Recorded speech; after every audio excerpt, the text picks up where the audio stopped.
এই ভাই গরিব বলে শ্বশুর বাড়িতে মর্যাদা নাই।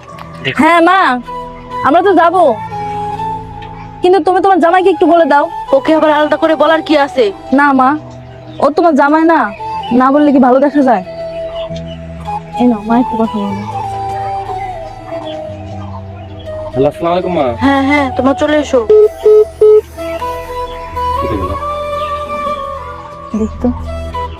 হ্যালো মা, তোমার বাড়ির অনুষ্ঠান তুমিই করো, তোমার আত্মীয় স্বজনদের নিয়ে, আমরা যাচ্ছি না। এমন করে বলতেছো কেন?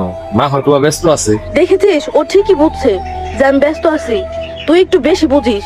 বিয়ে হয়ে গেছে না, নিজেকে অনেক বড় মনে করিস। বিয়ের পর বড় হয়ে গেছি কিনা তা বুঝি না, কিন্তু আমার স্বামীর মান সম্মান আমি ঠিকই বুঝি। তুমি তো বাসায় এসে দাওয়াত দাওই নাই, ফোনেও পর্যন্ত ভালো মতো কথা বলো নাই, কেমন আছি না আছি তাও পর্যন্ত জিজ্ঞেস করো নাই। শোনো মা, যেদিন তুমি আমার স্বামীকে সম্মান করতে পারবা ওই দিন তোমার বাসায় আমি পাওয়া রাখবো, তার আগে আমি তোমার বাড়ির সীমানায় যাবো না। তুমি শুধু শুধু মার সাথে ঝামেলা করতে গেলে।